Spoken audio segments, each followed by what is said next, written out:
ಏನೊಂದು ಸನ್ಮಾನ್ಯ ಮುಖ್ಯಮಂತ್ರಿಗಳಾಗಿರುವಂಥ ಸಿದ್ದರಾಮಯ್ಯನವರ 17ನೇ ಬಡ್ಜೆಟ್ ಕೇವಲ ಅವರಿಗೆ ಸಮಾಧಾನ ತಂದಿರ್ಬೋದು. ನಾನು 17ನೇ ಬಡ್ಜೆಟನ್ನು ಮಂಡಿಸ್ತಾ ಇದ್ದೀನಿ ಅನ್ನೋಂಥದ್ದು ಇಡೀ ರಾಜ್ಯಕ್ಕೆ ಬಹಳ ಡಿಸಪಾಯಿಂಟಿಂಗ್, ನಿರಾದಾಯಕವಾಗಿರುವಂಥ ಬಡ್ಜೆಟ್ ಆಗಿದೆ. ಇದು ನಾಡಿನ ಜನತೆ ಬಹಳಷ್ಟು ಅಪೇಕ್ಷೆ ಇತ್ತು. ಈ ಅಪೇಕ್ಷೆ ಎಲ್ಲ ನಿರಾಸೆಯಾಗಿದೆ. ಈ ಒಂದು ಬಡ್ಜೆಟ್ ಕೇವಲ 204 ಪೇಜಿನ ಬಡ್ಜೆಟನ್ನು ಕೊಟ್ಟಿದ್ದಾರೆ. ಒಂದು ಏನು ಡೀಟೇಲಿಂಗ್ ಸವಿಸ್ತಾರವಾಗಿದೆ, ಆದರೆ ಅಲ್ಲೇನು ಅಂಶಗಳಿಲ್ಲ, ಅದರಲ್ಲೇನೋ ಒಂದು ಭರವಸೆಗಳಿಲ್ಲ. ಕೇವಲ ಭಾಳ ಉದ್ದ ಬಡ್ಜೆಟಿನ ಭಾಷಣವಾಗಿದೆ ಹೊರತು ನಾಡಿನ ಜನತೆಗೆ ಅನುಕೂಲಕರವಾಗಿರುವಂಥ ಒಂದು ಬಡ್ಜೆಟ್ ಆಗಿಲ್ಲ. ಹಾಗಾಗಿ ಟೋಟಲಿ ಡಿಸಪಾಯಿಂಟಿಂಗ್ ಬಡ್ಜೆಟ್ ಆಗಿರುವಂಥದ್ದಿದೆ.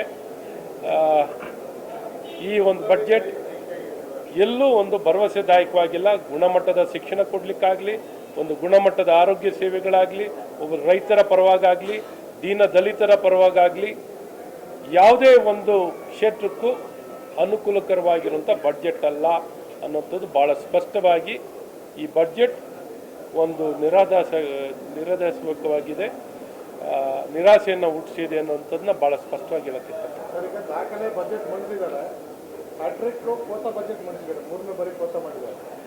ಖಂಡಿತ ಕೋಟಿ ಕೋಟ ಆಗಿದೆ, 94,000 ವಿತ್ತೀಯ ಕೊರತೆ ಆಗಿದೆ. 3 ವರ್ಷ ನಿರಂತರ ಆರ್ಥಿಕ ತಜ್ಞರು, ದಾಖಲೆ ಶೂರರು ಸಿದ್ದರಾಮಯ್ಯನವರಿಂದ 3ನೇ ಹ್ಯಾಟ್ರಿಕ್ ದಾಖಲೆಯ ಏನು ಕೋಟ ಬಜೆಟ್ ಮಂಡಿಸಿದ್ದಾರೆ. ಖಂಡಿತ ಈ ರೆವಿನ್ಯೂ ಡೆಫಿಸಿಟ್ ಒಬ್ಬರು ಆರ್ಥಿಕ ಸಚಿವರಾಗಿ ಭಾಳಷ್ಟು ಅನುಭವಿಗಳಾಗಿರುವಂಥವರು ರೆವಿನ್ಯೂ ಡೆಫಿಸಿಟ್ ಬಡ್ಜೆಟನ್ನು ಮಂಡಿಸ್ತಿರೋದು ನಿಜಕ್ಕೂ ನಿರಾದಾಸಕವಾಗಿದೆ. Very disappointing. ರೆವಿನ್ಯೂ ಡೆಫಿಸಿಟ್ ಇರುವಂಥದ್ದಿದೆ ಮತ್ತು ಸಾಲ ಒಂದು ರೆಕಾರ್ಡ್ ಏನಂದರೆ ಬರೀ ಈ ಕಾಂಗ್ರೆಸ್ ಸರ್ಕಾರ ಅಧಿಕಾರಕ್ಕೆ ಬಂದ ದಿನದಿಂದಲೂ ಅವಧಿಯಿಂದಲೂ 4,40,000 ಕೋಟಿಯಷ್ಟು ಸಾಲವನ್ನು ತಗೊಂಡಿರುವಂಥದ್ದಿದೆ.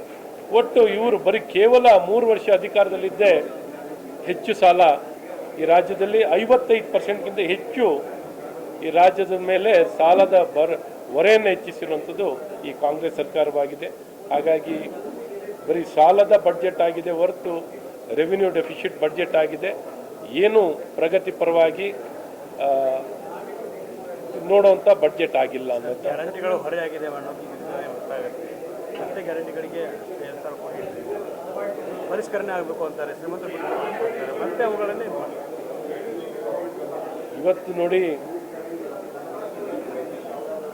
ಆಡಳಿತದಲ್ಲೂ ಈ ಸರ್ಕಾರ ಇವತ್ತು ಗ್ಯಾರಂಟಿಗಳ ಬಗ್ಗೆ ಮಾತಾಡೋದಾದರೆ ಒಂದು ಕನಿಷ್ಠ ಆರೋಗ್ಯದ ಗ್ಯಾರಂಟಿಯನ್ನು ಕೊಡಲಿಕ್ಕೆ ಈ ಸರ್ಕಾರದಲ್ಲಾಗಿಲ್ಲ.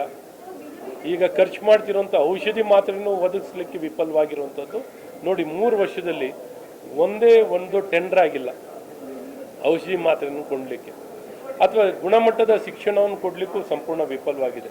ಕೌಶಲ್ಯತೆ ಕೊಡಲಿಕ್ಕೆ ಏನು ಗ್ಯಾರಂಟಿ ಕೊಡಲಿಕ್ಕೆ ಕೊಟ್ಟಿದ್ದಾರೆ? ಕನಿಷ್ಠ ಗುಣಮಟ್ಟದ ಶಿಕ್ಷಣ ಕೊಡಲಿಕ್ಕಾಗಲಿ, ಆರೋಗ್ಯ ವ್ಯವಸ್ಥೆಗಳು ಕೊಡೋದಾಗಲಿ, ಉದ್ಯೋಗದ ವಿಚಾರದಲ್ಲಾಗಿರಲಿ, ಅಥವಾ ಕಾನೂನು ಸುರಕ್ಷತೆಯಲ್ಲಿ ಯಾವುದು ಗ್ಯಾರಂಟಿ ಕೊಡಲಿಕ್ಕೆ, ಒಂದು ಕುಡಿಯೋ ನೀರಿಂದನೂ ವಿಫಲವಾಗಿರುವಂಥದ್ದು ಈ ಸರ್ಕಾರವಾಗಿದೆ.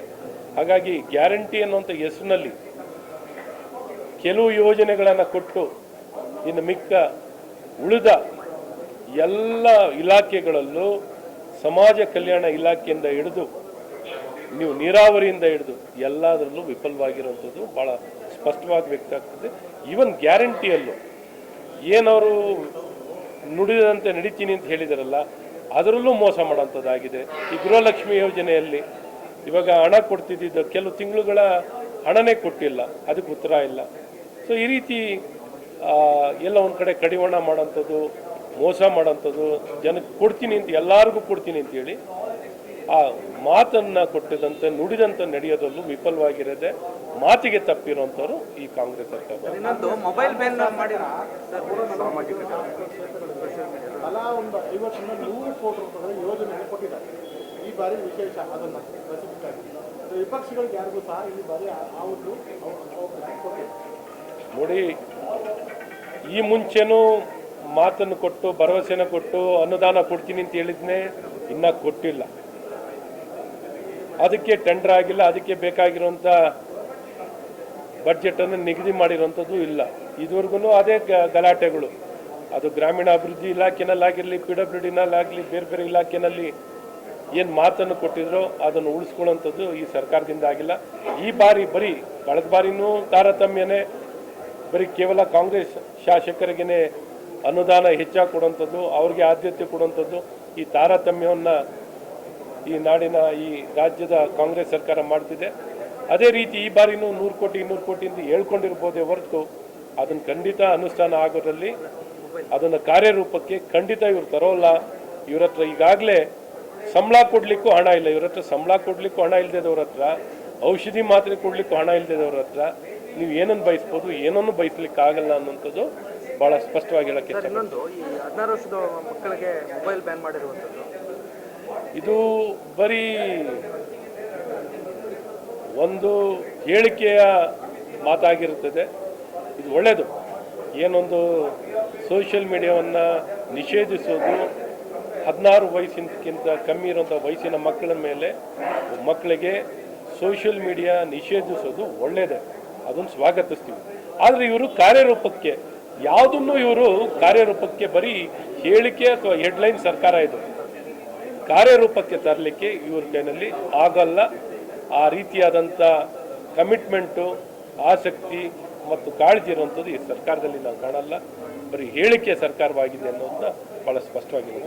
ನೀವು ಸಣ್ಣ ಆಗ್ಬೇಕಲ್ವಾ? ಅದು ಒಂದು ಉತ್ತಮ ಆಹಾರದಿಂದ ಸಣ್ಣ ಆಗ್ಬೇಕಲ್ವಾ? ಪ್ರತಿದಿನ ನಮ್ಮ ಜೀನಿ ಸ್ಲಿಮ್ನ ಯೂಸ್ ಮಾಡಿ ಯಾವುದೇ ಸೈಡ್ ಎಫೆಕ್ಟ್ ಇಲ್ದಂಗೆ ನೀವು ಸಣ್ಣ ಆಗ್ತೀರಾ.